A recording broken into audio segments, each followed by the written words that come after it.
Hi, I'm Suzy Shapiro, and I'm happy to tell you that I'm going to be teaching at the Texas Yoga Retreat this year.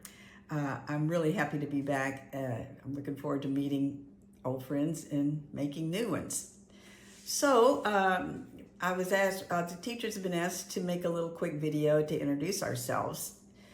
So here I am.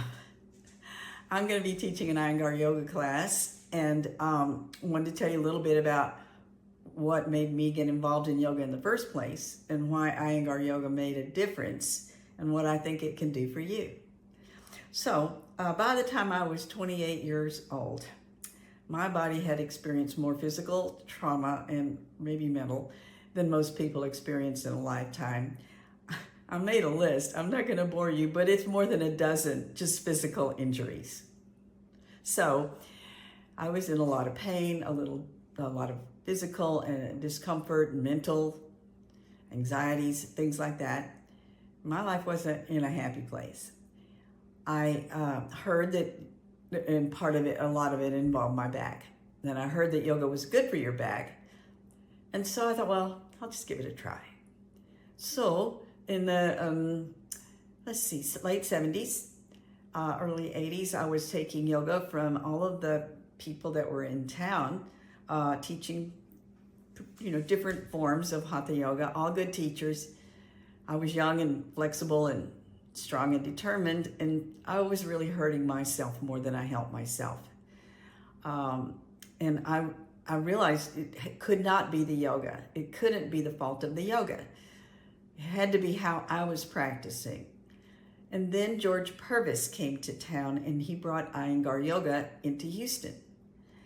And I gave it a try. And it took a while for me to change the way I had been doing things for almost 10 years, because I thought I was pretty good at it, even though it hurt me. And but slowly I came around. And George was a wonderful teacher. I've studied with Mr. Iyengar twice, his daughter Gita twice, his granddaughter Abhijata. And back in the good old days, all the senior teachers used to travel around and come to us before they could teach us on Zoom. And so those were all amazing experiences.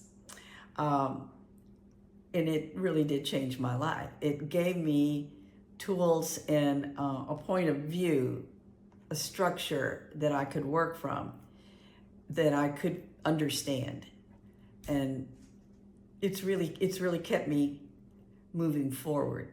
And when I slip backwards, I know what to do. So it's really changed my life in a very important way. What I will say to people that are new to yoga in general, or to Iyengar yoga in particular, if you've been practicing another kind of yoga, this is different. So just go with it and do the best you can. And I can only talk to you about my experience later. It's a process. If you're new to yoga, or for anybody, first of all, if you come into my class and you do have some injuries or conditions that need a little special attention, please let me know. That's one of the things that we are taught to work with in this form of yoga. And I think that's one of the things that makes it special. Oh, and that was done in the use of props. Mr. Iyengar developed the use of props to help himself. He wasn't born that way. He had to work very hard to heal himself. And he developed those props to do that, and they help us. That experience helps us now. This form is, it's a lot more focused on technique, alignment, form, focus. Learning to move things in your body you didn't really ever pay much attention to, didn't think you needed them. That's been my experience anyway. And learning how to work with those things in a way that I teach a supported class, and I work those people out every week. I can teach a very advanced class, but until you learn those basics, why do that? You'll hurt yourself.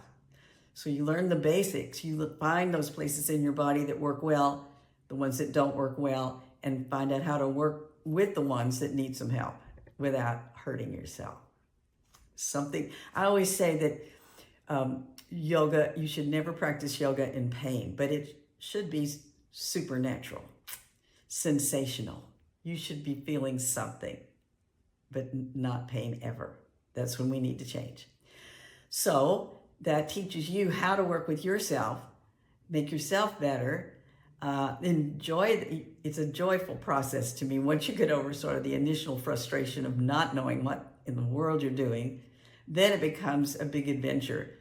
And if you're anything like me, we all have these habits that we just keep falling back on. And 50 years later, I look down and my foot pointing out to the side, and I'm like, really? And we just learn, and you learn to just stay on yourself, but not beat up yourself. Those are some things that I've learned by the practice of this form of yoga. And I hope that you will join me and learn some of the things that are important to me, and I hope will be important to you. So, see you at the yoga retreat.